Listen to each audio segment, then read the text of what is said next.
Welcome to Pol du Mar, a charming spot on the southwest coast of Madeira Island. Look around you at this unique landscape, where the mountains meet the Atlantic in an eternal embrace. Right next to the beach, standing and looking out at the horizon, you'll find a statue.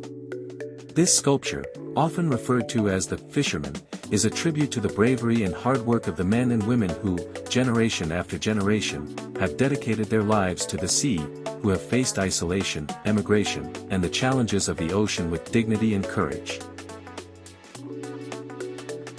Look at its beach.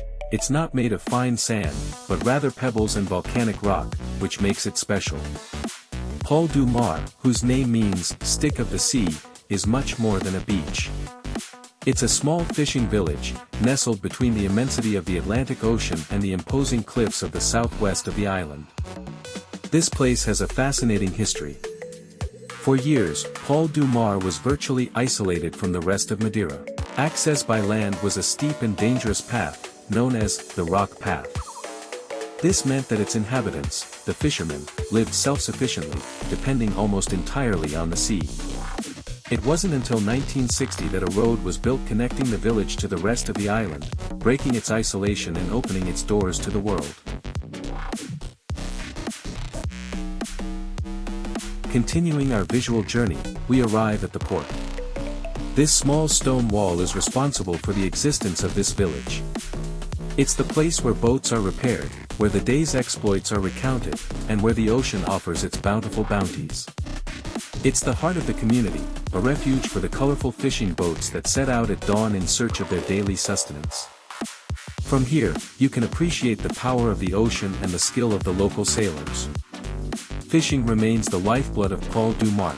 Here, fishermen still dry their fish in the sun and share stories in the waterfront cafes. The port, though modest, bears witness to generations who have lived by the sea and for the sea. But the magic of this place doesn't end with the water. Look up. See those imposing green mountains that embrace us. They seem to want to protect us. And it is in that almost vertical wall that the end of our journey lies hidden, a gift from nature. And to close this tour, we arrive at the waterfall hidden among the mountains. It rises high above the levada and elegantly plunges toward the village, creating a spectacle of life and purity. It's as if the island itself were crying with joy at reaching the ocean. A perfect contrast, the salty force of the Atlantic and the sweet caress of the waterfall. I hope you enjoyed this virtual trip to this hidden paradise.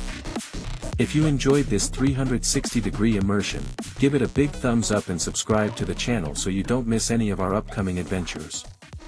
See you next time.